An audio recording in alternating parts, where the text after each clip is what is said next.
Good evening, ladies and gentlemen. It is the Bear of Texas, and it is once again such an honor to be back talking sports on the Playmakers Blog podcast.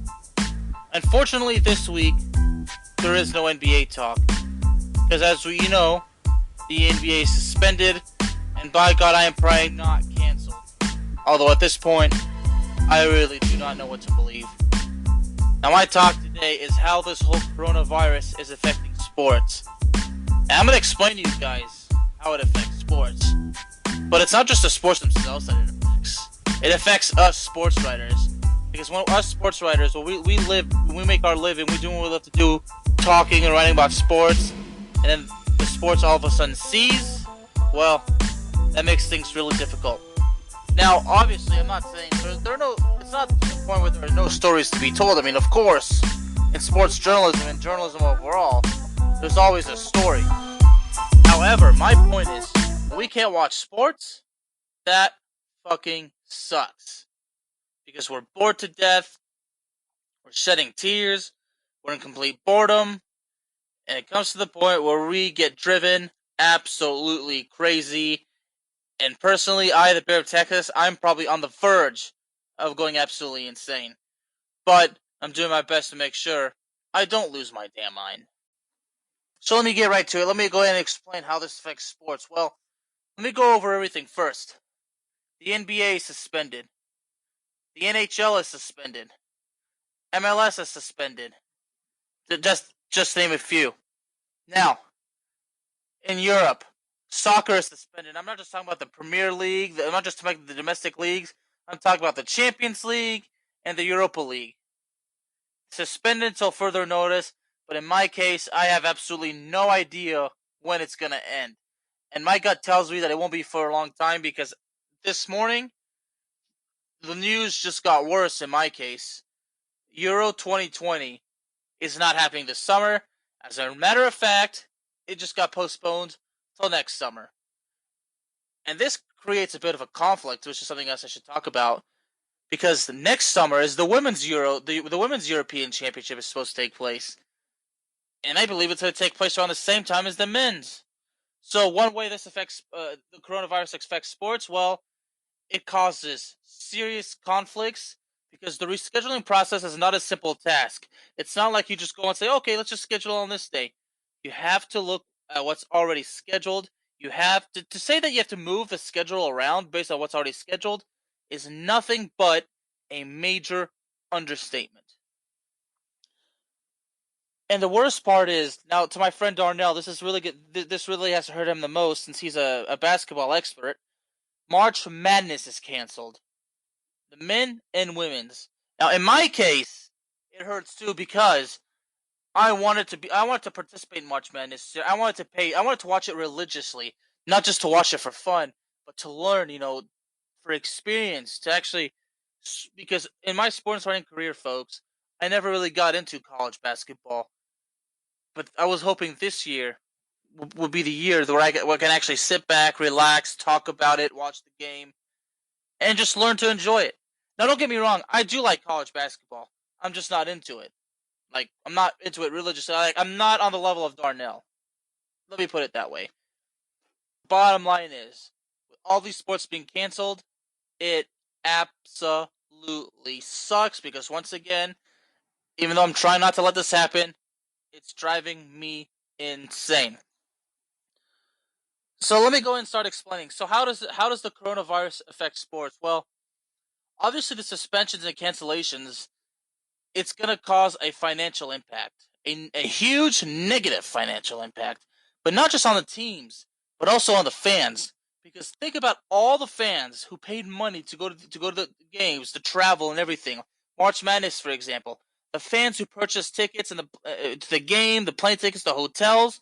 Now all of a sudden it's canceled. Think about how this is negatively going to impact them financially. I can only hope and pray these customers get their money back, because if they don't, that's only going to stir the bigger chaos. Lawsuits are going to come out, and that's just another effect of the coronavirus. And the coronavirus causes chaos among sports, among the fans, and among the teams. In the team's case, it's definitely going to be a financial loss because, well, the fans in attendance or the fans go to the stadiums and everything. That's just money being made. So the bottom line is, especially in baseball, and I forgot to mention this earlier, as far as the suspensions go, MLB opening day is suspended to at least the middle of May. That just really, really hurts, and I can't imagine how much that's going to impact baseball teams financially because attendance rates in baseball stadiums. Well, that's just a huge part of the thing. Now, unfortunately for us sports writers, and let me explain to us how it affects us sports writers, because like I said, it's more than just limiting us. We can't do what we love to do and watch sports. Every new season, there's always new stories. There's new things circulating. There's always new things to talk about. So the biggest thing about the coronavirus that affects us sports writers is that we're not really going to get some new news, if that makes sense. Let me explain it that way, like I just did. Every season, something happens, there are a lot of new stories. And when that is not going to happen, it really affects us because we start to stress and say, what are we going to talk about? We can't just keep talking about the same thing. We can't just keep giving the folks the same thing, giving up old news. We need something new. That's the concept of the news. Give people what they need to hear. Give them something new. Give them something interesting. Make their day. So that's the journalism part. And I already spoke on the financial part when it comes to the fans and for the teams. The negative financial impact. Now, with the NBA being suspended, what really sucks in that case is that it happens so late in the season when this is the most interesting and most crucial part of the part of the season, of the regular season, because we find out who is going and who is not going to the playoffs.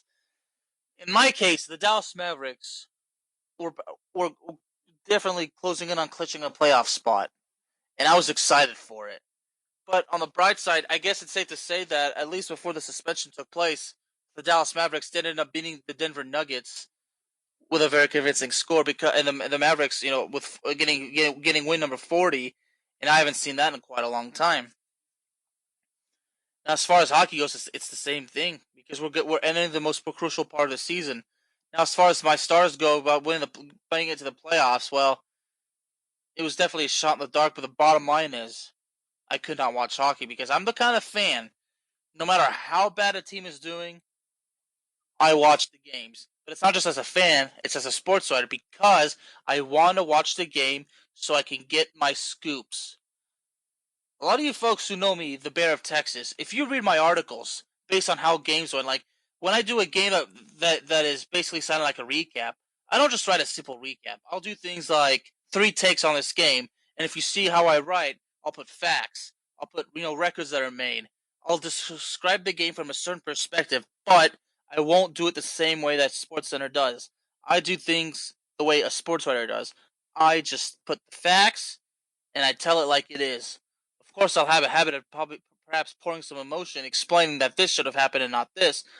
But in my case, that's just a habit, and that's just how I am as a sports writer. It's sad.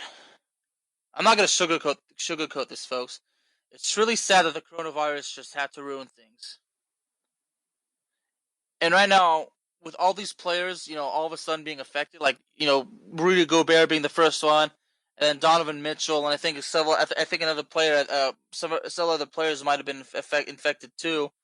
A couple of players, soccer players in Europe. I just found out now. I'm looking at my phone that Juventus and French midfielder Blaise Matuidi has just recently been tested positive. He's the second player for Juventus to test positive for coronavirus. Now, this panic really should not have happened. It's definitely overreacting. And to say that it's overreacting, it's just a goddamn understatement. Now, I don't want to get too far as this goes because I don't want to get too political. But going back to how this affects sports, well, the panic really did affect sports in a certain way. Now, am I not happy about all these suspensions and cancellations? Well, you're damn right I'm not happy because, again, I can't watch sports, and furthermore, I can't get the inside scoops. I can't get these I can't get these cool news stories so I can write about them. Again, there's always something to write about. So if I were to say there are no stories at all to be written, some might say I'm just exaggerating, or some are just saying, well, Alex wants to write some new things. Alex wants to watch sports. He wants to write some stories about the future and not really the past. That is true. I'm sure Darnell feels the same way. I'm sure my good friend Wiley Singleton, a.k.a. the Veteran Steer, feels the same way. Every sports writer I know probably feels the same way. Not having sports, it really affects us mentally, because when I was in school at the University of North Texas, when I was studying journalism, never, and I mean never, ever, in my wildest dreams, did I ever think there would be a situation that affects the world globally, a pandemic virus that causes an outbreak that ultimately results in the cancellation / suspensions of sports.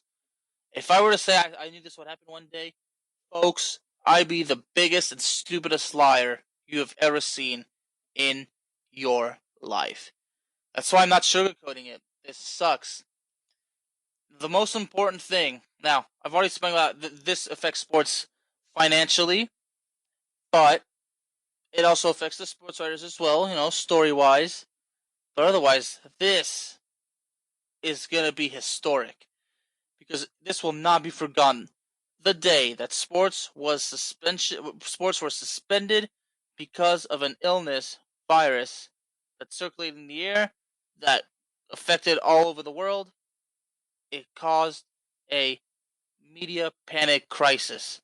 Now, some maybe will blame the media for the panic. Well, that might be true or not, but in my case, it doesn't matter what started the panic, because overall, the panic should not have happened, and the panic is only getting worse. So without sports being around, it's a great effect to us, because a lot of people spend their time watching sports. Watching sports is a hobby. In the state of Texas, baseball is really important. It's our biggest hobby of the summer. It's the best way to pass the time. Even though our Texas baseball teams are not very good, I mean, this whole thing surrounded the Houston Astros with this cheating scandal, and the Texas Rangers being irrelevant for so long, minus those 2 years. But I really want to talk about that, because those 2 World Series years is just it's too overbearable. It's too overbearing, I should say. But the biggest effect about the coronavirus affecting sports, the biggest effect out of them all, is the stress and the worries. Why? Because we're worried about, what if sports do not continue? What if sports have to be suspended for a long time? What if it's never the same? See, folks, that's the biggest impact right there. What if after what if after what if after what if, including doubts, including questions, the fact that we do not know what to expect. That is very scary. That's what concerns me as a sports writer, because I know that we're all affected by this. It's not just us sports writers, it's the fans, it's the teams, and by God, it's also the players.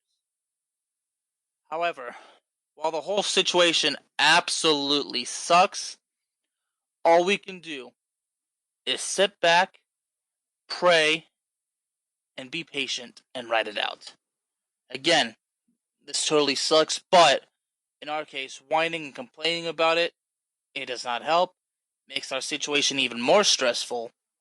And at this point, as stressful as it is, we simply cannot afford it. So that's my 3 points, folks.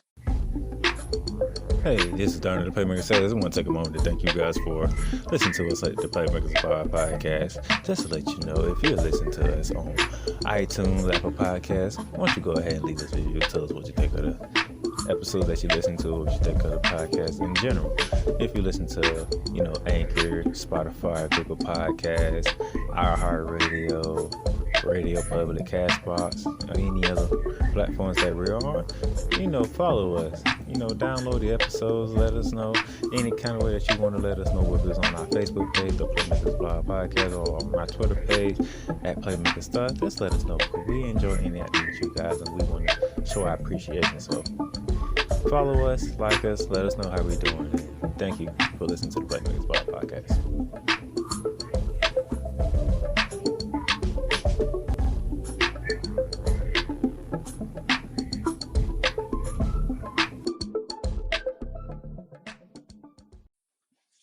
before I officially go for this week and for tonight, there's one player I really have to talk about. A basketball player by the name of Kevin Durant.